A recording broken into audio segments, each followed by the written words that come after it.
Apóstolo, Amém. não precisa olhar aquele cronômetro não, tá?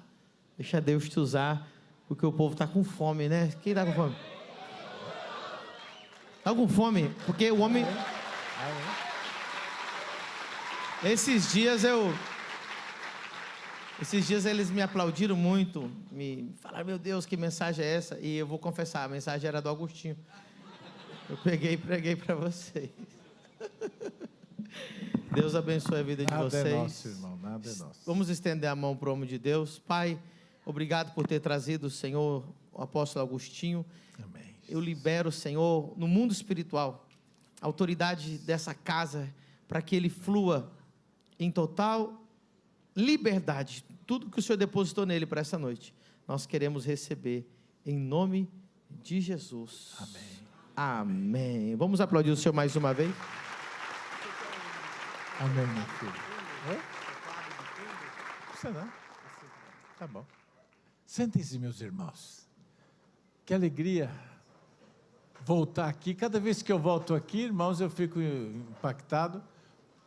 Se vocês não segurarem o pastor Pedro, logo ele vai ter metade da cidade com a família do reino. Tá difícil segurar esse homem, irmãos.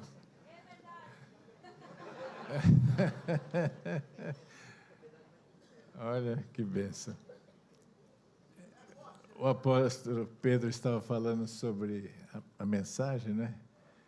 É que a gente que é mais vivido, a gente aprendeu uma coisa, Pedro, que a originalidade é a arte de esconder a fonte. A pessoa mais original é aquela que esconde melhor a fonte, por isso. Não existe originais, né, irmãos? Só Jesus, né? Mas que bom, sabe essa adoração com o Davi Maia? Davi Maia é uma pessoa que eu tenho assim, uma estima muito grande também, ele está sempre lá conosco, ele mora pertinho ali de Campinas, a gente tem essa vantagem de tê-lo sempre com a gente lá, e ele sempre traz essa glória, né? Isso é o peso de glória, né? O apóstolo Paulo diz que a nossa leve e momentânea tribulação produz para nós um peso de glória, né?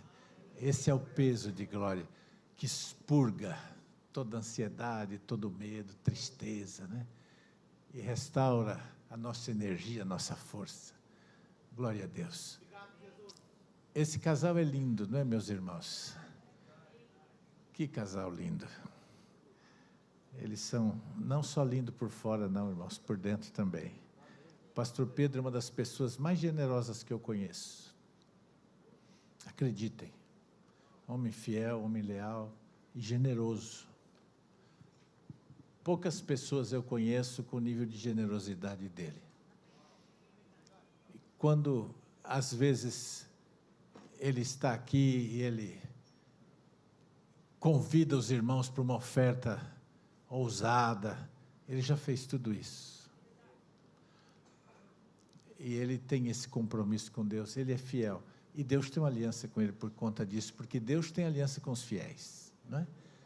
E esse é um casal que a gente ama assim demais, demais, demais. Nós não larga. Deixa eu dizer uma coisa para vocês. Eu estou olhando aqui a igreja, eu estou lembrando dos projetos. E eu vejo que cada vez que eu chego aqui tem uma coisa nova, tem uma coisa a mais. Eu sei que de qualquer dia eu vou chegar aqui, vou encontrar uma igreja que tem ar-condicionado, direção hidráulica, vidro elétrico, foi ABS, e até airbag, se o cara cair na unção, o airbag dispara. Esse aqui tá... E se você, meu irmão, é empresário e já entendeu, né, a mensagem, desenvolve um airbag, irmãos, para crente que cai na unção. Olha que maravilha, hein? Você já pode começar a produzir. Aí a unção vai aumentar. Aí a gente traz o Bertelli aqui para dar um Jack Chan. Aí a pessoa cai, pá, desata o airbag. Que bom. Vocês são alegres, vocês são uma igreja feliz, uma igreja resolvida, isso é bom demais. Essa igreja que sabe para onde está indo, porque é uma igreja que tem visão, que tem futuro, que tem projeto, que tem meta, né? Glória a Deus por isso. Eu quero falar de algumas coisas hoje, que são coisas que eu penso. Não vou falar de teologia, ainda que eu goste muito, mas eu vou falar de algumas coisas que ultimamente mexem comigo. E eu queria que você abrisse sua Bíblia no Êxodo, capítulo 2. Livro do Êxodo, capítulo 2. Se é para fazer, faz bem feito, irmão. Glória a Deus. Aí, tá vendo? É só apertar que sai.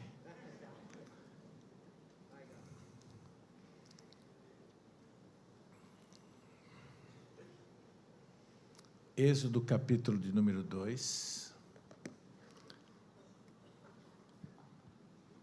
Eu vou ler o verso de número 1 em diante.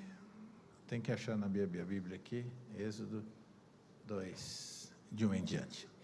Ora, um homem da tribo de Levi casou-se com uma mulher da mesma tribo, e ela engravidou e deu à luz a um filho.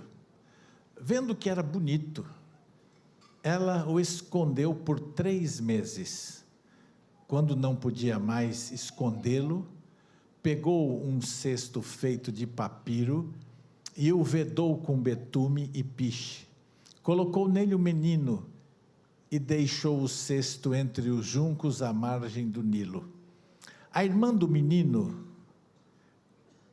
percebeu a distância, ou permaneceu à distância, para ver o que lhe aconteceria. A filha de Faraó desceu ao Nilo para tomar banho. Enquanto isso, as suas servas andavam pelas margens do rio. Então ela viu o cesto entre os juncos e mandou a sua criada apanhá-lo. Ao abri-lo, viu um bebê chorando.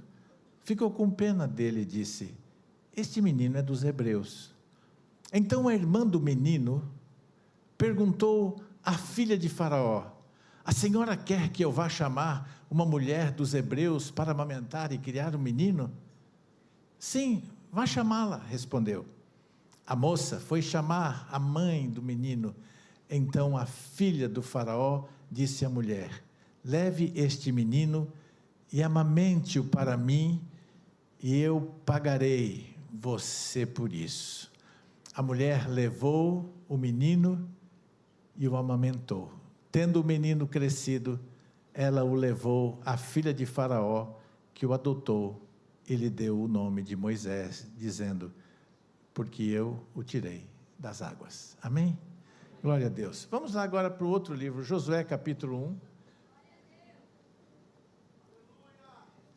Josué capítulo 1, diz assim: depois da morte de Moisés, servo do Senhor, o Senhor disse a Josué, filho de Num, servo de Moisés: o meu servo Moisés está morto.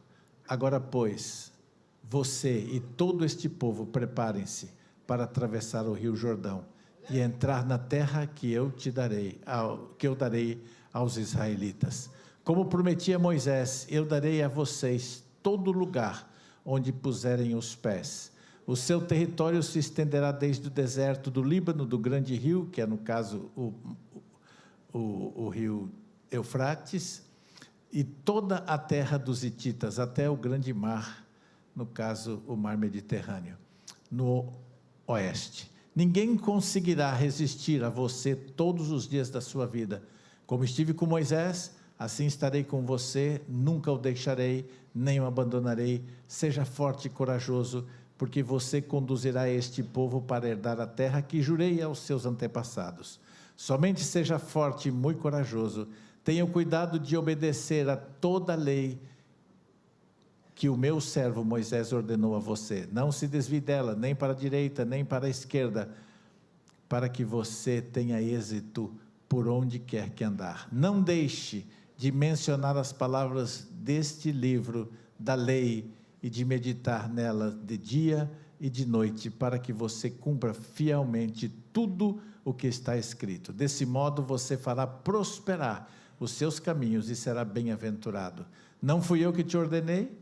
O que eu ordenei a você, seja forte e corajoso, não se apavore, nem desanime, pois o Senhor, seu Deus, está com você por onde quer que andar. Que Deus abençoe a sua palavra. Dê um forte aplauso ao Senhor.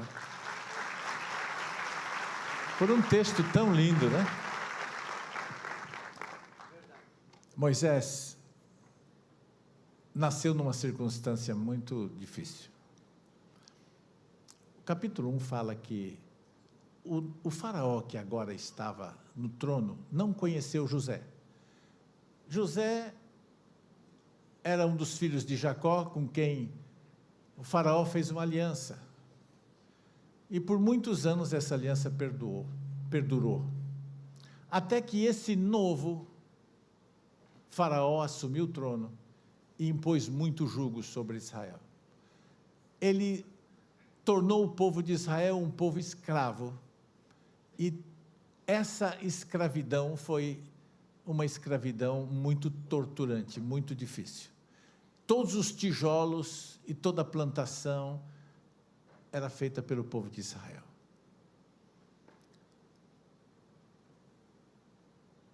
O faraó tinha uma preocupação, o povo de Israel crescia muito, porque Deus abençoava o povo. E Faraó imaginou que uma maneira de deter o crescimento do povo era colocar mais trabalho para eles, e ele foi colocando trabalho. Mas a Bíblia diz que quanto mais trabalho Faraó colocava, mais o povo prosperava. Porque o povo de Deus é assim, irmão. Pode observar na igreja, quem mais trabalha, quem mais tem trabalho. Quem menos trabalha, quem menos produz. É óbvio isso também, né? Mas quem trabalha, quem sempre está recebendo mais coisa para fazer. Porque Deus abençoa quem trabalha. E Deus abençoou o povo de Israel. E esse povo era fértil. E esse povo cresceu. Mas houve um momento que Faraó entendeu que a estratégia não estava funcionando. Então ele tomou uma decisão: matar todos os meninos, todos do sexo masculino que nascessem deveriam serem mortos. Não podia ficar um menino vivo, porque o povo crescia demais e já era uma ameaça para o Egito. Bom, dentro desse contexto, nós temos uma família que acaba de gerar um filho. Ela se chama Joquebede e o seu pai Amrão. Não é Arão, Arão é o irmão. Amrão é o nome do seu pai. E a sua mãe se chama Joquebede. O pai é escravo. O pai está todo o tempo fora, porque ele está trabalhando na produção de tijolos e na agricultura. Ele não fica em casa, raramente fica em casa. Moisés tem uma mãe e uma irmã que são extremamente zelosas com ele.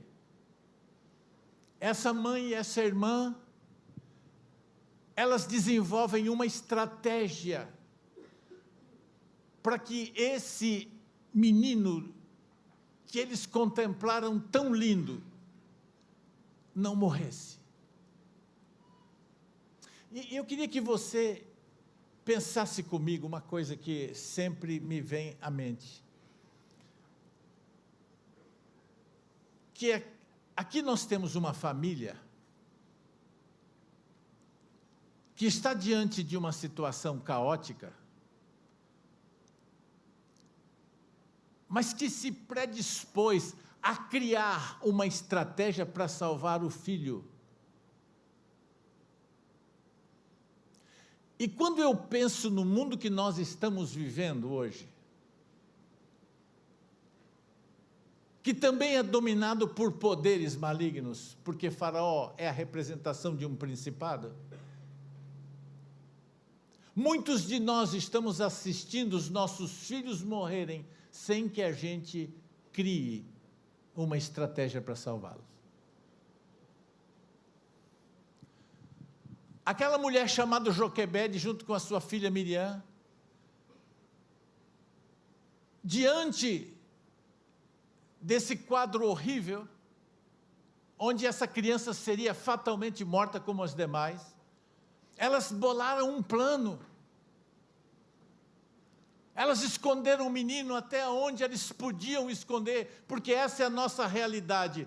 Tem hora que nós escondemos os nossos filhos até onde a gente pode esconder, mas depois eles vão para a escola, eles vão para a universidade, e aí a gente já não consegue esconder mais. E aí a gente tem que expor esses filhos ao mundo. E o mundo é cruel. Mas essa mulher, ela disse: eu não vou perder o meu filho. Eu não vou abdicar do meu filho. E ela pensou assim: eu preciso criar uma estratégia. E eu imagino aqui, essa noite, vocês todos que estão aqui, que têm filhos, têm netos, se vocês já se reuniram em família para pensar qual será a nossa estratégia para salvar o nosso filho dessa geração perdida e pervertida. Inúmeros testemunhos de irmãos que nos procuram falando dos filhos, como eles eram lindos, maravilhosos, até a universidade. Aí eles falaram: pastor, meus filhos foram para a universidade. Filho, eu profetizo sobre a tua vida agora, em nome de Jesus. Vem aqui. O Senhor vai levantar sobre a tua vida autoridade. O Senhor vai colocar sobre a tua vida recursos. E você vai levantar uma universidade para os filhos de pastores, para os filhos de crentes. Nós não vamos precisar mandar os nossos filhos para as mãos de Faraó, para que eles sejam mortos na alma e no espírito, mas nós mandaremos os nossos filhos para uma universidade, para uma escola, onde os nossos filhos vão aprender a amar e a honrar a Deus, e eles voltarão para nossa casa como libertadores, assim como Moisés foi libertador de uma nação, em nome de Jesus. Irmãos, deixa eu dizer uma coisa. O apóstolo Pedro tem unção para isso. Mas tem gente aqui que tem dinheiro para isso. Agora se manifeste depois, procure o seu pastor e diga: eu estou com você nesse projeto. Nós vamos montar uma escola, nós vamos investir, nós vamos conquistar. Nós estamos fazendo uma escola em Campinas agora. E nós temos um investidor, um irmão crente. Ele disse: pastor, o meu sonho, o meu desafio é o legado. Eu vou construir 50 escolas cristãs. Amém. 50 escolas. Irmãos, nós estamos perdendo os nossos filhos. Mas onde está a nossa estratégia? Essa mulher foi lá, ela pegou o junco que ela tinha, ela não tinha muita coisa, mas ela tinha um pouquinho de habilidade, e ela pegou aquele material que é de onde faz o papiro, né, que dá em Lagoas, e ela trançou, e ela pôs betume, e ela pôs piche, e ela fez aquela estrutura, e ela sabia que a filha de Faraó sempre banhava naquele lugar. Mandou a filha na frente, falou: vai lá, filha, fica de olho, nós temos uma chance para salvar o teu irmão, nós vamos salvá-lo. E ela montou toda uma estratégia e colocou aquela criança lá no bercinho. Meus irmãos, eu olho para o meu filho, o João tem 14 anos de idade. O João é lindo, por dentro e por fora. Esse meu filho é maravilhoso. Agora, Pedro, eu fico pensando, eu vou mandar o João Vitor para a universidade. Como é que esse meu filho vai voltar de lá? Entende? Ele vai estudar na ESOLzinha.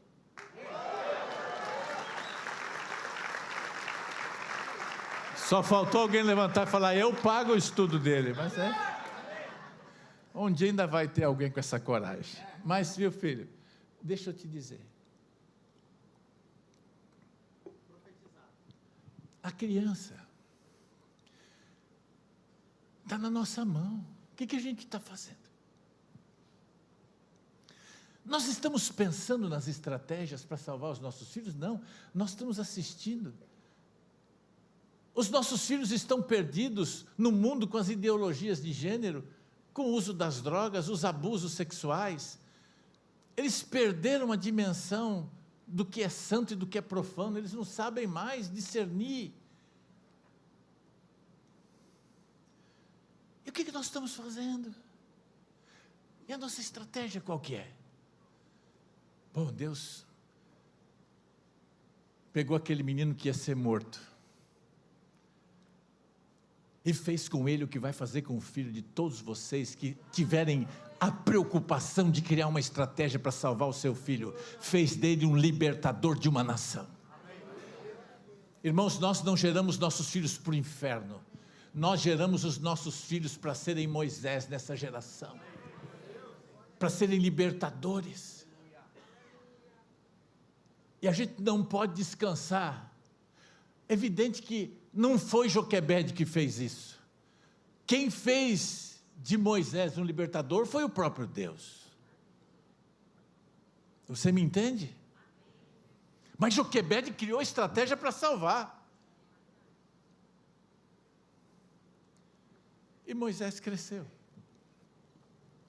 E foi um grande libertador. A gente sabe que Moisés foi o amigo de Deus, né? Andou com Deus, homem mais humilde da terra. Mas Moisés teve um problema. Moisés não teve pai. Moisés sofria da falta de paternidade. Moisés foi criado por uma mãe e por uma irmã. Foi quem acompanhou Moisés a vida toda. O pai de Moisés, ninguém ouve mais falar dele. Ele era escravo. Ele não tinha tempo, a família nem podia, não tinha acesso. Moisés ficou na casa deles um pouco por 3 anos, até a criança desmamar, depois foi para a filha de Faraó. Faraó, irmão, Faraó nunca teve um projeto para Moisés. Faraó nunca foi pai de Moisés. Faraó não tinha projeto para ele, mas Deus tinha um projeto para ele. O mundo não tem projeto para os nossos filhos. Os homens poderosos da terra não têm projeto para os nossos filhos. Os governadores deste mundo não têm projeto para os nossos filhos, mas Deus tem um projeto para os nossos filhos. E esse projeto vai se cumprir. Em nome de Jesus. Agora, Moisés ele cresce sem a referência de pai. E eu sei que essa é uma igreja que ensina paternidade. Porque pai dá destino. Mostra-nos o pai e isso nos basta.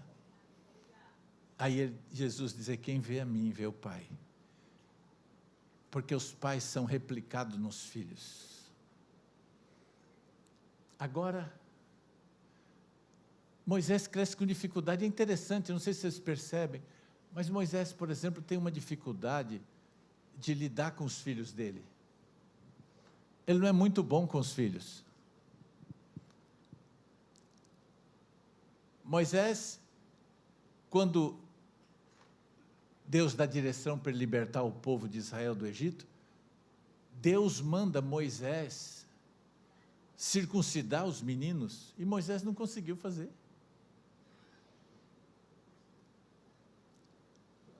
A mulher dele teve que fazer, porque Deus já estava irado com Moisés. Pelo amor de Deus, Moisés, você é o homem dessa casa, você é o macho alfa aí. Corta o prepúcio desses meninos, mas ele não fez, ele não teve coragem. Porque ele não teve um pai que fizesse isso com ele. Está me entendendo ou não? Aí, o que aconteceu, o que está acontecendo nessa geração? As mães estão tendo que assumir o lugar dos pais. Mãe está tendo que ser pai.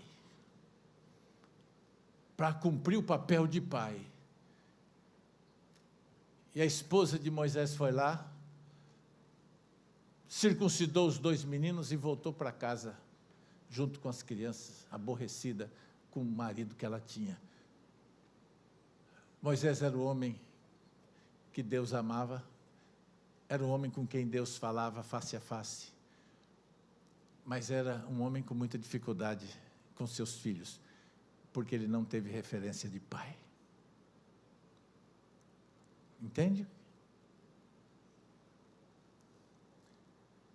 Isso foi tão sério que um dia, Jetro, não o pastor Jetro, que vocês conhecem, mas Jetro, o sogro de Moisés, foi até Moisés, no deserto, porque Moisés não mandou buscar os filhos. Quer dizer, o cara está tão focado no projeto dele, não é? Está trabalhando demais, atendendo muita gente, muita coisa, que ele nem se importou com os filhos. O filho está lá com a mãe deles, lá está tudo certo, está lá com o meu sogro, Jetro é gente boa, está lá. Daqui a pouco chega Jetro com os 2 filhos de Moisés. Chega e fala aqui, Moisés, olha teus filhos aqui, ó. Toma que o filho é teu, meu amigo. Né? E a tua esposa? Está aqui, tua esposa e teus filhos. Você não casou com ela, você não fez filho, deixou para mim criar? E Moisés já tinha 80 anos de idade, irmão. Tomando uma ralada do sogro assim, né? Não é fácil, não.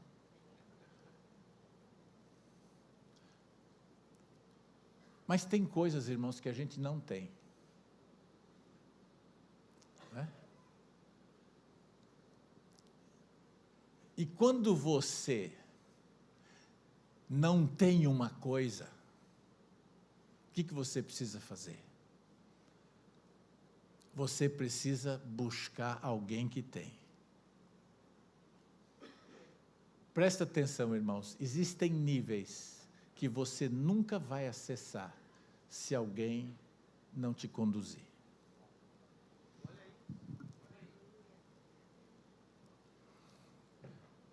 Um dia Jesus chega na cidade de Cafarnaum, onde ele viveu a maior parte do tempo dele. E quando ele chegou na cidade de Cafarnaum, ele foi para uma casa falar do amor de Deus, pregar o evangelho. E nisso, 4 amigos ficaram sabendo que Jesus estava na cidade e correram até a casa de um paralítico e disseram para ele, cara, tem um homem aqui chamado Jesus, ele é o Messias, esse homem, ele tem o poder de curar você, nós vamos te levar lá. Só que presta atenção, esse homem é paralítico, ele não pode andar, ele não tem condição de ir até onde Jesus está, existe um nível que ele não consegue acessar. Foi preciso que os seus amigos pegassem ele e levassem ele até a presença de Jesus, os 4 amigos. Porque, presta atenção, irmãos, existem níveis que você nunca vai alcançar se alguém não te levar. Todos nós temos níveis de paralisia, níveis de cegueira. E essa é uma coisa que eu admiro muito no apóstolo Pedro. Porque o apóstolo Pedro, ele tem uma unção e ele partilha disso com todo mundo. Acho que essa é uma virtude nele. É alguém que tem essa capacidade de levar pessoas a acessarem lugares que ele já acessou e que muita gente ainda não conseguiu acessar. E ele tem sido um instrumento de Deus para ajudar pessoas a acessarem esses lugares. Assim como ele também busca acessos de lugares que ele não esteve. E eu entendo isso. A gente precisa. Porque se a gente não tiver quem nos leve, a gente não vai. Então Deus tinha uma promessa para Abraão. Vocês lembram qual é a promessa de Abraão? Em ti serão benditas todas as famílias da terra. Mas Moisés não era um homem de família. Vocês percebem? Ele não era um homem de família. Ele era um homem concentrado no trabalho, ele é um homem que estava agora focado em fazer o que Deus mandou, mas ele não era um homem de família. Agora, como é que Deus ia acessar essa nova geração, a dimensão de família, com um homem, com um líder que não podia levá-los a esse nível? Então Deus teve que transicionar, Deus teve que mudar Moisés por Josué.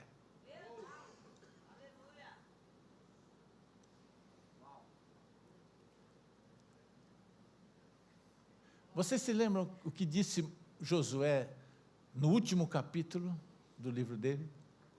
Escolhei hoje a quem servais, mas eu e a minha casa serviremos ao Senhor. Amém? Porque Josué acessou um lugar que Moisés não tinha acessado.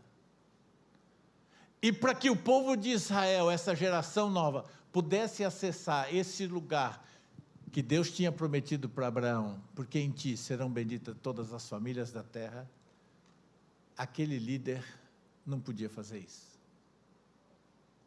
Por isso ele termina ali. Ele entrega as leis, os preceitos, dá orientação. Aquele menino que foi tirado do Nilo, que se transformou num grande libertador. Agora ele entrega o cajado para outro que vai continuar, para acessar novos lugares, porque nem todo mundo chegou a todo lugar. Agora Josué vai dar para a nação de Israel a visão de família. A família do reino está aqui. Né? Uma família para pertencer, como Pedro gosta de dizer.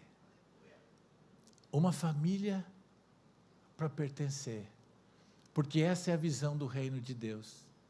A visão do reino de Deus não é a visão de leis e de decretos, ainda que haja leis, porque onde não há lei não há ordem. É preciso lei para ter ordem. Mas se houver apenas lei e não houver a unidade da família, não haverá quem nos salve. E Moisés só foi salvo porque Moisés tinha uma família.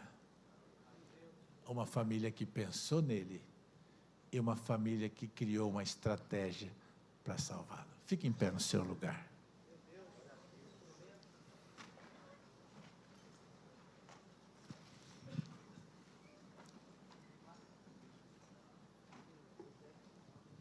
Reclina a tua fronte. Irmãos, quão dispostos nós estamos? Vocês que estão me ouvindo aqui. Quão dispostos nós estamos para pagar o preço pela vida dos nossos filhos, por uma estratégia.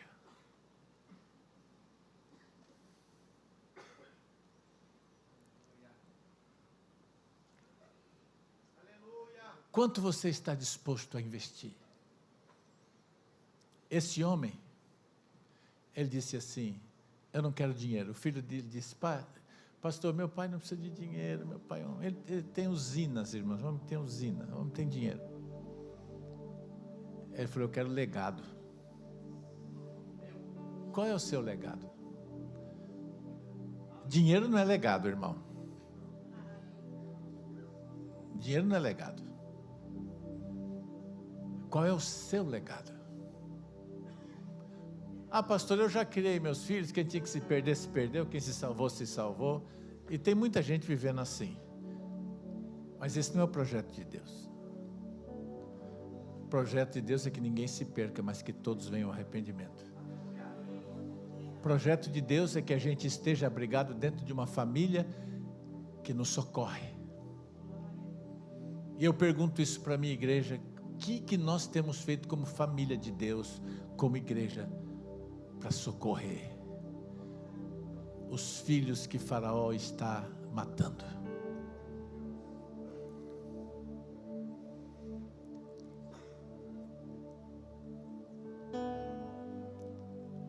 Eu queria orar com você, pedindo a Deus que nos dê as estratégias, que nos dê o dinheiro, que nos dê empresários que vão ganhar dinheiro também investindo nisso, porque é investimento. Isso não é filantropia, é investimento. Porque o reino de Deus é o melhor lugar para investir. Qual é o seu legado, irmão? Vamos ficar assistindo Faraó matar os nossos filhos todos os dias? Você acha que essa história foi só naqueles dias? Você acha que os nossos adolescentes não estão morrendo nas escolas com essas ideologias todas que estão aí?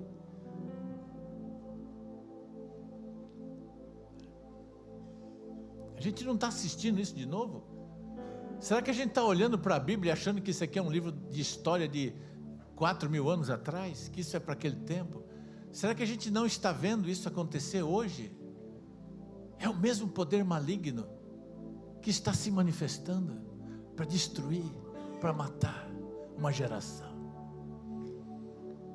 Mas nós não vamos deixar morrer, amém? Aleluia. Quantos estão dispostos a pagar o preço pela vida dos nossos filhos? Não estou falando de nada emocional não, irmão, porque a hora de botar a mão no bolso não tem nada emocional, dói. Sabe por quê? Porque amar dói. Não existe amor sem dor. Me prove que existe amor sem dor. Não existe. Inclusive só existe amor porque existe dor. O amor nasce do sofrimento. Um grande investimento. Eu não sei o que o pastor Pedro vai arrumar, mas que ele vai arrumar, ele vai, porque se eu sei quem ele é, pode se preparar. Mas Deus nunca pede o que a gente não pode dar, irmão. Fica tranquilo, desestressa, né? Aquela mulher deu o que ela tinha. Ela só tinha a habilidade de fazer um bercinho de junco. Cada um faz a sua parte, faz o seu pouquinho, o que sabe fazer. E Deus vai dar uma grande vitória. Irmãos, eu não quero. Eu tenho falado com a minha esposa, eu falei, bem, eu não posso mandar o meu filho para a universidade. Ai, Jesus. Eu não sei como são as universidades aqui. Você já entraram na Unicamp alguma vez? Alguém aqui? É satanismo, homossexualismo, liberalismo, esquerdismo,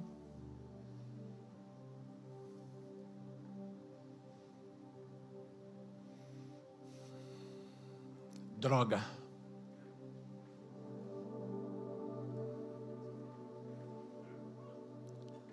Quantos aqui já ouviram de alguém? Meu filho, depois que foi para a universidade, se tornou outra pessoa. Quantos aqui já ouviram?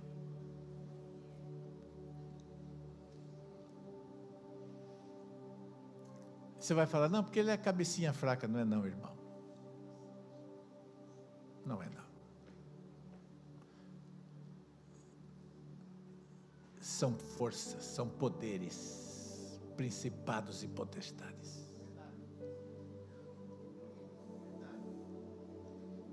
Eu quero te convidar.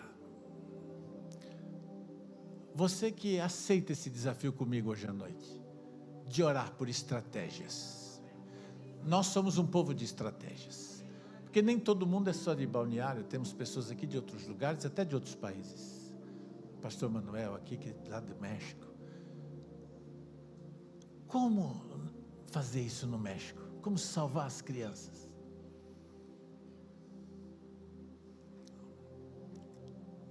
Chega aqui perto, irmão, vem pertinho de mim aqui. Sobe aqui, apóstolo Pedro, vem cá em cima, filho. Você, apóstola Sara. Venham todos para cá. Vem todo mundo, irmão. Todo mundo quer a mesma coisa. Só dá um passinho, só para a gente. Agora, se você não pode, tudo bem, não tem problema. A nossa oração é que o Espírito Santo comece a te encher agora a cabeça. Primeiro mostrando a importância dessa palavra, mostrando a importância de sermos estrategistas agora, a importância de salvar nossos filhos, seus netos. Você tem netos, irmãos. Precisamos salvar uma geração. Precisamos salvar uma geração. Pensa agora comigo, Joquebede, Anão, Miriam, dizendo: como é que nós vamos salvar o nosso filho? Como é que nós vamos salvar Moisés? Ainda que quem deu o nome foi a filha de Faraó, né? Como é que nós vamos salvar a vidinha dele? Imagina, eles reunidos estão pensando nisso agora. Como, irmão? Como você vai salvar o seu filho, seu neto? Como nós como igreja vamos salvar uma geração? Pensa nisso. Começa a orar. Começa a pedir a Deus para gerar essa universidade. Aí no seu lugar diga: Senhor, gera. Toca no coração de homens que têm dinheiro nessa cidade, que tem recurso. Dinheiro não é legado, põe isso na tua cabeça. Legado é o que você deixa, o que você constrói. Deixa Deus usar a sua vida. E aí quando você vê esses homens sendo levantados, esses meninos que eram para estar perdidos nas drogas, e você vê-los pregando o evangelho por toda parte, você vê o teu filho entrando dentro de casa, te abraçando, te beijando, dizendo: esse é o meu pai, como eu amo a minha mãe, disposto a lutar por esse pai, por essa mãe, pelo amor que foi devotado a eles. Você vai ver a alegria que vai ficar no seu coração. Hoje tem pais que estão em depressão profunda por causa dos filhos. Pedro, deixa eu te dizer uma coisa, filho, vem cá, olha. Irmãos, vocês se lembram, olha, um dia Jesus chegou na cidade de Gadá. Nós estivemos lá, você lembra que a gente foi? Vamos lá. Jesus chegou na cidade de Gadá, filha. Tinha um endemoniado lá, era um rapaz. Esse rapaz, um dia ele foi um bebê. Ele não nasceu daquele jeito. Ele não nasceu nos sepulcros endemoniado. Ele se tornou endemoniado. Mas sabe por quê? Porque a mãe dele e o pai não agiram como os pais de Moisés. Porque naquela cidade eles eram criadores de porcos. E é interessante porque eles eram judeus, eles não comiam porco. Ora, se ele não come porco, ele cria porco para quê? É porque eles moravam na divisa, filho. Eles moravam ali na divisa com a Síria, hoje nas montanhas de Golã. E eles criavam porco para vender para os outros, porque eles tinham o seguinte conceito: eu não fumo, mas eu posso vender para quem fuma. Eu não bebo, mas eu posso vender bebida para quem bebe. Eu não como carne de porco, mas eu posso vender carne de porco para quem quer comer. Porque na cultura de Israel, carne de porco era proibido, porque era uma carne cheia de vermes. Hoje não tem mais, porque hoje é tratado o porco. Mas era assim naquele tempo. E Deus disse: vocês não vão comer dessa carne. Eles diziam assim: eu não como, mas eu vendo para eles comerem. Eu não fumo, eu tenho cigarro lá na minha padaria, na minha loja. Eu não fumo, mas eu vendo para quem quer fumar. E essa criança cresceu num ambiente diferente, onde os pais não estavam preocupados com o que estava sendo gerado dentro das crianças. E dentro de uma família você tem gente forte, você tem gente mais fraca. E dentro daquela família tinha um rapaz que era mais fraco que os outros. O demônio veio e pum, pegou ele. E começou a trabalhar na vida dele, fez dele um escravo.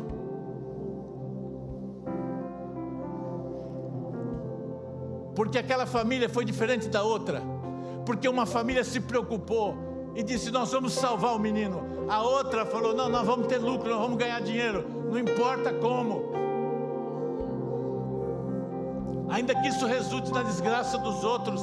Eu não uso droga, mas eu posso vender para quem usa.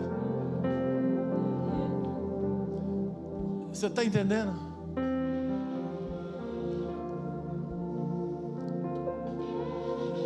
E o resultado disso foi um endemoniado. Irmãos, está cheio de jovens endemoniados. Esses dias, no culto de jovens na igreja, apareceu um jovem lá, deu um trabalho danado para os meninos, que chegou completamente endemoniado lá na igreja. Muitos jovens estão endemoniados, porque os pais fizeram a escolha errada. E é interessante porque muita gente pergunta assim: por que os demônios pediram para ir para aquela manada de porco? Será que eles eram tão palmeirenses assim? Era não, irmão, eu sou palmeirense. Mas veja só, é porque aquela era a legalidade. Havia uma legalidade. A legalidade eram os porcos. Mas o que aconteceu quando o menino foi liberto? Eles ficaram mais preocupados com a perda dos lucros do que com a pessoa. Eles não se importavam com gente, irmãos. Era uma família, uma cidade. Eles não se importavam com as pessoas, eles se importavam com o lucro. Era só nisso que esse povo pensava: ganhar dinheiro, ganhar dinheiro, ganhar dinheiro, ganhar dinheiro. E o que eles geraram foi um filho endemoniado. Aí depois, esse moço foi para Jesus e disse assim: ó Senhor, deixa eu ir com você, deixa eu te acompanhar onde você for. Ele disse assim, Jesus disse: não, volta para sua casa. Mas vou fazer o que na minha casa? Vou ensinar teologia? Ele disse: você vai para sua casa e simplesmente diga o que Deus fez em você. Simplesmente. Irmão, sabe o que a gente precisa? É de gente que tem experiência com Deus para dizer: Ele me tocou. Mas quem é esse homem? Ele diz: eu não sei, mas eu sei que eu era cego e agora eu vejo. Começa a orar, irmão. Ora comigo e diga: Senhor meu Deus. Mais forte, diga: Senhor meu Deus, nossa geração de filhos, de netos, não vai se perder. Nós não seremos negligentes como os homens de Gadar, mas nós seremos como Joquebede. Nós vamos cuidar do nosso filho, nós vamos pensar num plano, nós vamos buscar ideias, e por isso nós te pedimos: nos ajuda, Espírito Santo, nos dê ideias criativas, para que a gente possa salvar os nossos filhos, em nome de Jesus. Levanta no nosso meio milionários, homens ricos, que estejam dispostos a semear numa universidade cristã de verdade, não como algumas que se dizem cristã, mas que estão reproduzindo as mesmas coisas. Não, uma universidade onde os nossos filhos irão e voltarão melhores do que foram. Lá eles serão cheios do Espírito Santo, e eles serão libertadores de uma geração, em nome de Jesus. Me dê a graça de participar desse legado, em nome de Jesus. Dê um forte aplauso ao Messias. Uau!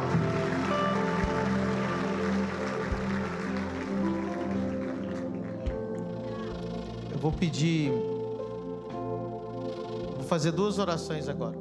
Vou pedir para você voltar para o seu lugar e os empresários vão ficar aqui na frente. Os empresários.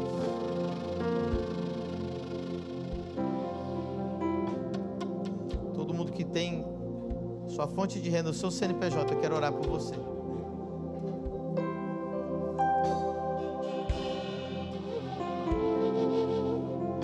Depois deles,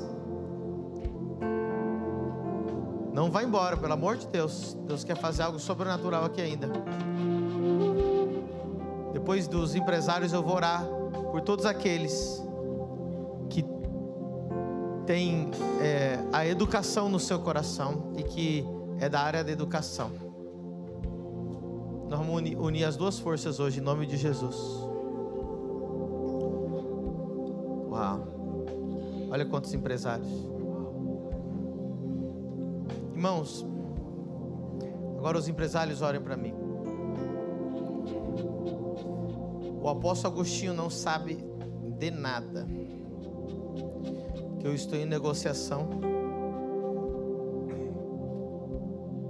de um lugar que tem 10.000 metros quadrados cobertos. Nós levamos arquitetos, levamos engenheiros, levamos... Foram quantas visitas lá? 4 visitas, projetos. Ali que poderia ser o começo dessa universidade. O apóstolo Agostinho não sabia de nada. Fui falar para ele agora antes de vir pregar, que ele já ia pregar essa mensagem. E é 5 milhões de reais que nós precisamos para construir tudo que a gente precisa construir lá. Uma piscina, uma quadra poliesportiva, dormitórios, duchas, forro, auditório, salas de aula, som, tudo que a gente precisa. Eu vou orar para Deus colocar esses 5 milhões nas contas de vocês. Você crê que Deus vai...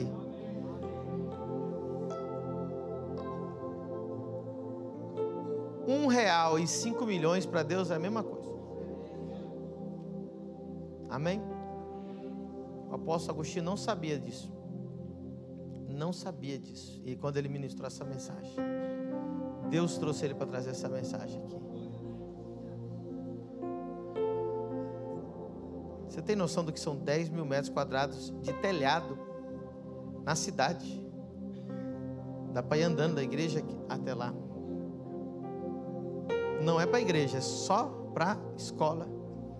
Ela vai começar como centro de formação, né? Eu estou aqui, no telefone com uma universidade que vai nos acreditar pelo MEC.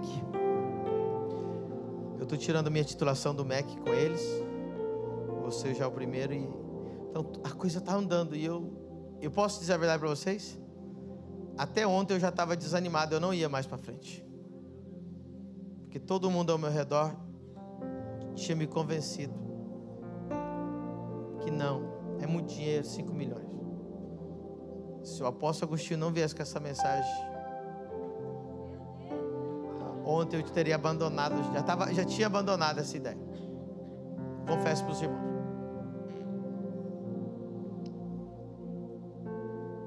Mas ela ressuscitou hoje.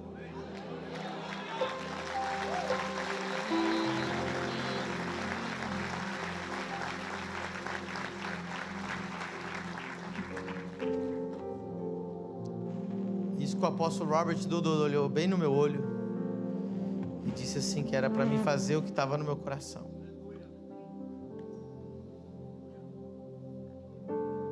Se eu for para cima, vocês vêm comigo? De verdade? Eu não vou medir valor, consequência, meus bens, tudo que eu tiver, vai para lá. Nós não vamos fazer algo. Teu filho tem 14 anos, apóstolo? 15, 16, 17. Daqui 3 anos essa universidade vai estar funcionando.